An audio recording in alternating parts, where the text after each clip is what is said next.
Radhe Radhe. Generally আমরা ভাবি যদি এমন কিছু বানানো যায় যেটা খুব অল্প সময়ের মধ্যে হয়ে যায় আর সাথে হেলদি টেস্টিও। সুজি আর তার সাথে ফ্রেশ সবজি অ্যাড করে আজকে একটা দারুণ স্বাদের চটজলদি জলখাবার রেসিপি শেয়ার করছি। তার জন্য নিয়ে নিয়েছি এখানে 3 কাপ সুজি, তার সাথে আমি এখানে 1.5 কাপ টক দই অ্যাড করছি। যতটুকু সুজি তার অর্ধেক টক দই নিয়েছি, আর ওই কাপেরই 2 কাপ দিয়ে দিয়েছি জল।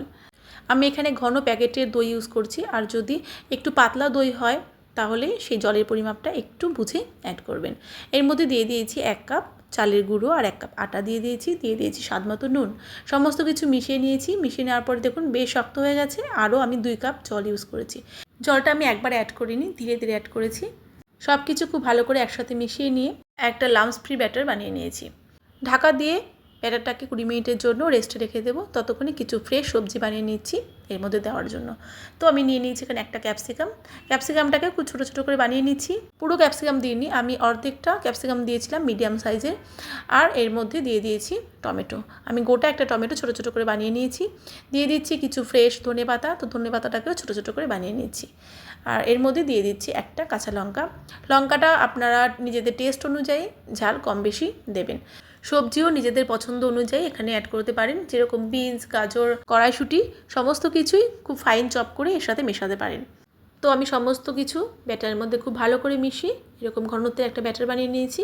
এবার এর সাথে অ্যাড করছি 2 টেবিল চামচ ফ্রুট সল্ট বা ইনো। ইনো দেওয়ার পরে ব্যাটার অনেকটা ফ্লাফি আর ইয়ারি হয়েছে। ইনো মেশানোর পরে বেশি সময় নেওয়া যাবে না এটাকে স্টিমে বসানোর জন্য। তো স্টিম করার জন্য আমি একটা পাত্রের মধ্যে বাটার পেপার লাগিয়ে রেডি করে নিয়েছি, আর এর মধ্যে কিছুটা ব্যাটার দিয়ে দিয়েছি। স্টিল বা যে কোনো অ্যালুমিনিয়ামের পাত্রে অয়েল ব্রাশ করে এটা বসিয়ে দিতে হবে।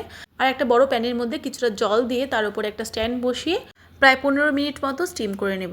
এদিকে আমি আরেকটা পাত্রের মধ্যে একটু অয়েল ব্রাশ করেছি, করে বাকি ব্যাটারটা দিয়ে দিচ্ছি, কারণ আমি একটু বেশি করেই ব্যাটার বানিয়েছিলাম বাড়ির সকলের ব্রেকফাস্ট বানানোর জন্য, কারণ এটা আমরা সকলেই ভীষণ পছন্দ করি। আপনারা আপনাদের প্রয়োজন অনুযায়ী কম বেশি নিতে পারেন, সেক্ষেত্রে পরিমাপগুলো একটু খেয়াল করতে হবে। তো দেখুন 15 মিনিট বেক করার পরে কত সুন্দর হয়ে গেছে। বাটার পেপারটাও খুব ইজিলি উঠে আসছে। জলের পরিমাপ ঠিকঠাক মতো হলে এটা স্টিম করতে খুব বেশি সময় লাগে না, কিন্তু অনেক সময় দেখা যায় যে টক দই কিংবা জলের পরিমাপ একটু কম বেশি হয়ে গেলে আর ব্যাটার যদি একটু পাতলা হয়ে যায় সেক্ষেত্রে সময় অনেক বেশি লাগে আর ঠিকঠাক মতো স্পঞ্জি হয় না। বানাতেও দারুণ সোজা আর খেতেও দারুণ হয়। তো আমি সপ্তাহের ব্যস্ততম দিনগুলোতে মাঝে মধ্যে এটা বানাই। রান্নাঘরের সময় তো অনেকটা বাঁচেই, তার সাথে সাথে বাচ্চাদের টিফিন, বড়দের ব্রেকফাস্টে আর কিছু ভাবতে হয় না। আর দেখে নিশ্চয়ই বুঝতে পারছেন এটা কতটা সফট আর স্পঞ্জি হয়েছে। আমি এগুলোকে ছোটো ছোটো করে বানিয়ে নিয়েছি। এমনিতেও শুধু মুখে খেতেও এটা ভীষণ ভালো লাগে, তাছাড়া গ্রিন চাটনি বা নারকেলের চাটনির সাথেও খুব ভালো যায়।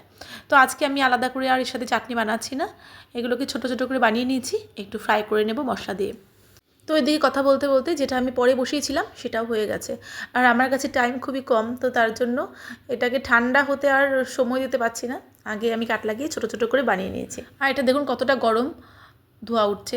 আপনাদের হাতে যদি সময় থাকে চেষ্টা করবেন এটাকে 10 মিনিট বাদে এরকম করে বানাতে, তাহলে এর শেপগুলো ঠিকঠাক মতো হবে। আর এটা এতটাই সফট হয় ঠান্ডা হয়ে যাওয়ার পরেও একই রকম সফট থাকে। আর এটা সকালে বানিয়ে বিকেলেও খেতে পারেন, টিফিনেও ক্যারি করতে পারেন।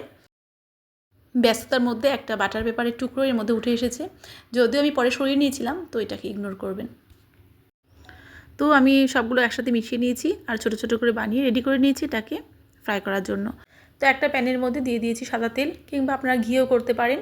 তার মধ্যে আমি দিয়ে দিয়েছি 1 চামচ রায়দানা কিংবা সর্ষে, 1 চামচ সাদা তিল, একটা কাঁচা লঙ্কা কুচি করে দিয়েছি কয়েকটা কারি পাতা, স্বাদ মতো সামান্য নুন আমি অ্যাড করেছিলাম এর মধ্যে 1 চামচ। একটা মিক্সড মশলা দিয়ে দিয়েছি, আপনারা রেডিমেড সাম্বার মশলাও এখানে ইউজ করতে পারেন। কিছুটা টমেটো সস দিয়ে দিয়েছি আর সব কিছু খুব ভালো করে মিশিয়ে নিচ্ছি। তো রেডি হয়ে গেছে। এবার ভোগের থালায় বেড়ে নিচ্ছি, আর সব শেষে ওপর থেকে ছড়িয়ে দিয়েছিলাম কিছুটা ফ্রেশ ধনেপাতা কুচি। তো রেসিপিটা কেমন লাগলো জানাবেন, বাড়িতে সকলেই ট্রাই করবেন। আর যদি ভালো লেগে থাকে লাইক কমেন্ট প্রচুর প্রচুর শেয়ার করতে একদম ভুলবেন না। আর ওপর থেকে ধনেপাতা ছড়ানোর পরে দেখুন এটাকে দেখতে কতটা টেম্পটিং লাগছে। আর আধা ঘন্টার মধ্যেই যদি এরকম একটা হেলদি টেস্টি ইয়ামি রেসিপি বানিয়ে নেওয়া যায় সকাল সকাল, তাহলে সারাদিনের অনেকটা এনার্জি কিন্তু সেভ হয়। তো ভিডিওটা এখানেই শেষ করছি। সবাই খুব ভালো থাকবেন, সুস্থ থাকবেন। দেখা হচ্ছে খুব তাড়াতাড়ি নতুন আরেকটা ভিডিওর সাথে। ততক্ষণের জন্য রাধে রাধে।